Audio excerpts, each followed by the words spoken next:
Morning,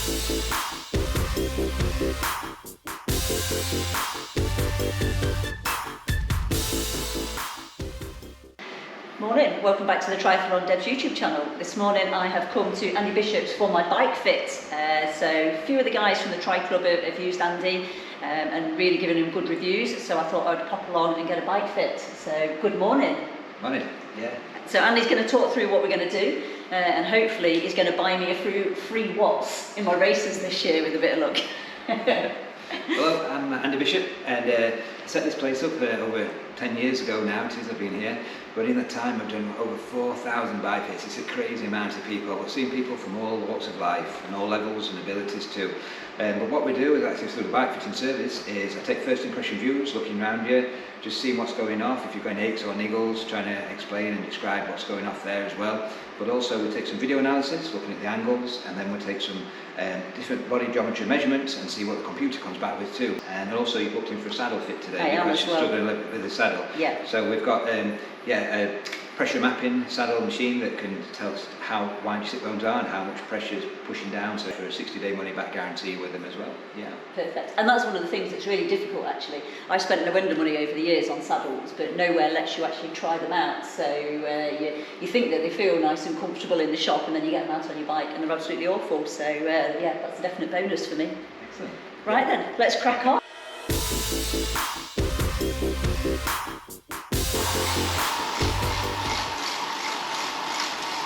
I must admit, there's first impressions wise, just looking on there, you're in a decent position. It's pretty good, yeah. It's not far off. I would say, I wouldn't be surprised when we take the video and the computer data, it might want to come up a tiny touch more on there, definitely. Yeah. I think that's what it's looking at, but we'll have a look in a moment now with the video. Before I do that, I'm just going to look at your feet. I want you to look how you're pedaling, so just keep pedaling like yeah, that's it. And the part of your pedaling stroke, the centre of your knees coming out just here, the centre of your knees coming out a little bit wider on this one on this side. What I'm going to look at now is that for left and right, but forwards and backwards. So just keep it as you are. And if you just now slow it down to a gentle stop. Once you've done that, bring your foot to 3 o'clock. So just onto my hand just here. That's it. Just a little bit lower down. Perfect. I'm feeling for the ball of your big toe. Does that feel about right just there? Yeah. That's the widest point of your foot. Now I've tested hundreds of people on the watt bike to see what works best for power efficiency, performance and comfort. And where that ball of the big toe, ideally it wants to be more towards the front of the spindle. And at the moment, it's within millimetres where it ought to be actually. You've done a good job of putting these on. Have you done this yourself? Oh, don't tell my husband that. It's my husband. He's actually really good with some bikes and things. Just through trial and error as he might put them on there. Yeah. Just try the other side as well. Bring this one round to that same place. So 3 o'clock just here. That's it, perfect. Oh, your big toe. You'll get a big head.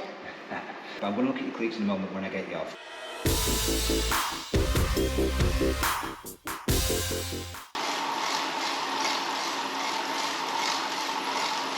So that's it, Deb. I've got what I need on there, so what I'm going to do is just review this and just have a look at the leg angles.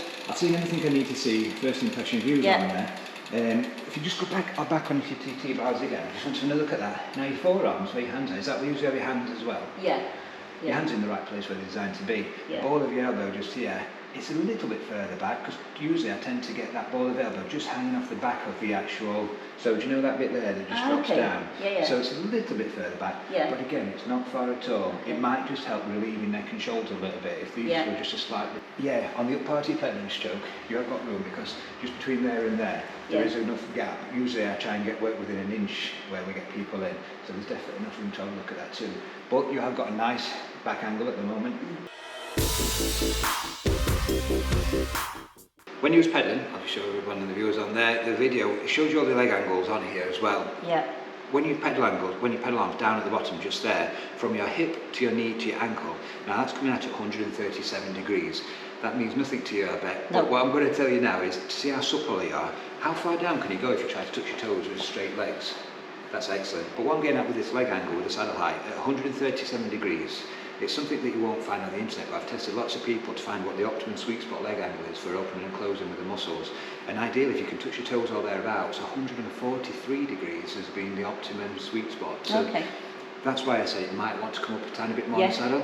The video's backing that up as well, but we can take some different measurements of you and see what the computer says as well too, And if the saddle's too low down, it can feel like you sat in the car too long, you need to get out and stretch your legs. Lactic acid will build up a lot sooner on hills, things like that too. Yeah. But on the other hand, if it's too high, which I do see as well, it's almost like going into a gym and picking a dumbbell up with a straightened arm. It's too much for that fulcrum point too. So yeah, we'll come to have a look now at the actual cleat fitting on the bottom of the shoes.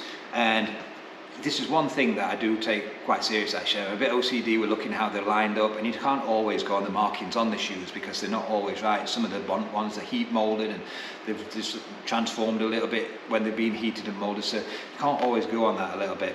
But looking at these, Debs has done a fantastic, well, her husband has done a fantastic job. I love to say it was me. Because if Debs would have come to the blank canvas, this is certainly where I would have put them on as a starting position, but it just so happens that it really does look like it is suiting Debs' riding style as well, because she's not getting aches or niggles.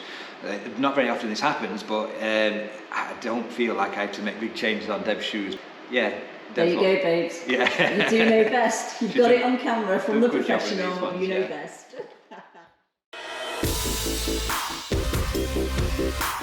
We just took some different measurements, 6 different measurements of Debs, and it comes back to the millimetre now on the computer data what it believes things should be. Now computers aren't always right, so I like to use them as a good guideline and tie that in with all the other methods that I've been doing throughout the years of this. But the actual, the saddle height is the first one I'm going to look at. They're also going to take into account your crank arms, your crank lengths. Now they're coming out here at 170.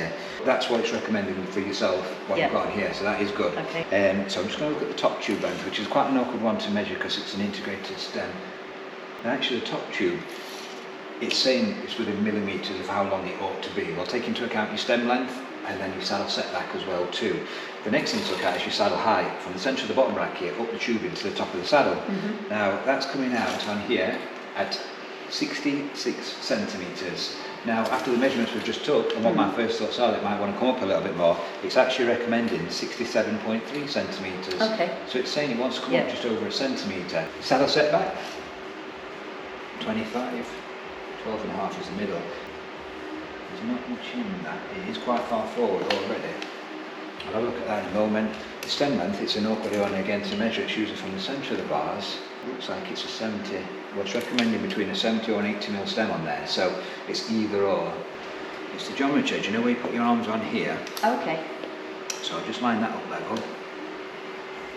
Shine it straight across.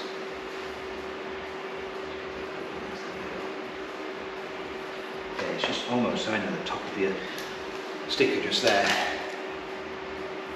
That's saying that there's 8 centimetres difference between where your arms are and your saddle just here. Now it's recommended on here anywhere between 7 and 8 centimetres. You've got to take into account what event you're doing as well, because if you're doing Ironman, I would set somebody less aggressive than somebody doing a 10-mile time trial. Yeah, but if we're doing sprint stuff, then it could go a bit more aggressive. Yes, but bringing that saddle up is naturally going to take it a little bit more that way, so I won't mind seeing you first on there, because I've not got too many questions about the angle of your back. You've already got quite an aerial position already on here.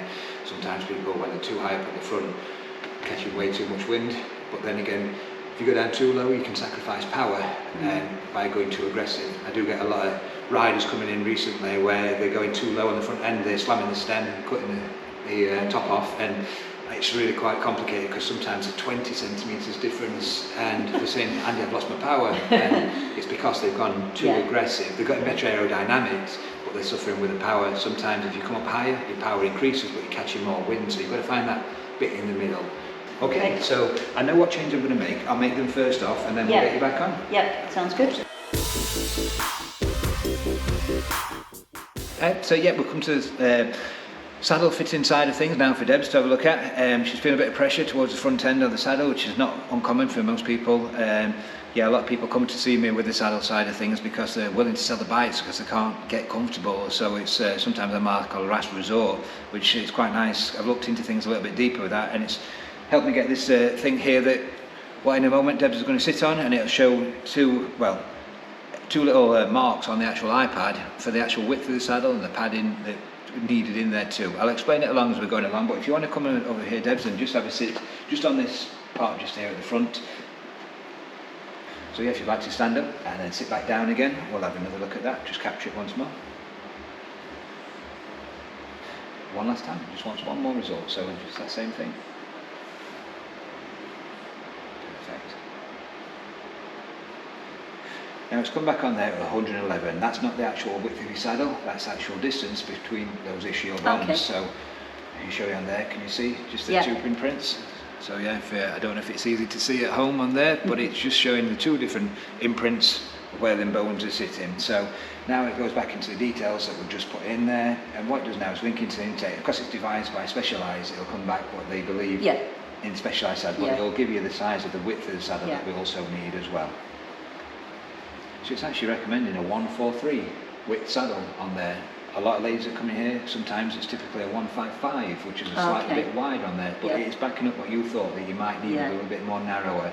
This is what it's recommending too. But what we're needing is that width of the saddle is 143. So what's that one that I've got on? That's what we'll go and measure now. Okay. What we've done now, we've come into the end of the session really, where we've gone through everything. Two differences on there is I've got a before and after video. I'll just try and get the legs down at the bottom and each one, that's it. Okay, so what we've done on here, basically the Debs weren't too far off in the first position that she'd got. She looked good, but there were some things that we could just iron out and just get that little bit better. Bringing the saddle up there, it recommended that it wants to come up on all three positions. My thoughts, the video analysis and the computer data all wanted to bring that saddle up. We've only come up a centimetre, but Debs has been riding that long that a centimetre should be able to tell the difference on there. But it's meant that her leg angles come up about 4-5 degrees more than what it was just by bringing it up that centimetre on there. Before it was 137, now we've brought it up towards between 142 and 143. And I've got a tight window where I send people away, which is between 141 and 143. So it really is. It's hard to explain to someone, but if I show you on here, so this is Deb's when she first came on here. So what I'm looking at on here is Deb's leg angle is that little bit more shallower in the way that it's a bit lower down on there. It's been proven on the watt bike and stuff, just some few degrees extra is helping just the efficiency and circumference of the pedaling technique. But also what you can see is Deb's back on here is a lot more hunched on this one. It's certainly more rounded. Debs were feeling a bit of tension around their neck and shoulder pains a bit later on in a ride, but on this one it's a lot more flatter. It's even it out, looks a lot more relaxed around the neck and shoulder area on that frontal position. We've done a lot with that. We're moving with the actual arm pads, the arm rests. We brought them back and brought them out very slightly as well. Over longer rides, that's certainly going to tell the test that make it better for her. Yeah, it's going to take away those aches and niggles a little bit more too. But if I play them both simultaneously, let's just have a look at them both.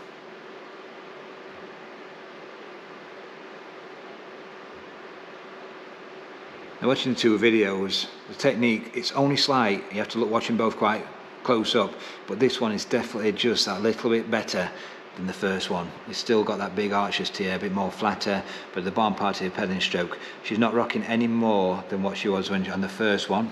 I think Debs has got a natural little rock on the actual saddle when she's pedaling, but yeah, that's where we've got to. It didn't require big changes, but for a lot of people I won't be the big changes if I don't think it needs it.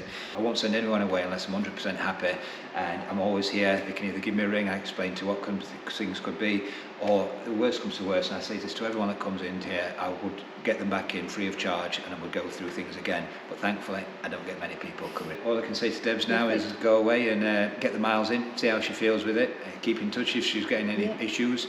We have swapped the saddle out as well. The original saddle that was on there, we're getting a bit of rubbing at the front. Now these ones are a bit more thinner at the front, and hopefully it's going to stop that rubbing on there as well. So that's about it then. So yeah, so it feels all right. So yeah, obviously it feels a little bit, you know, with that seat a little bit higher, I can feel the difference with it, but it doesn't feel uncomfortable or anything like that. It's just getting used to a slightly different riding position, and I think it already feels sort of more comfortable when I'm down on the bars with it.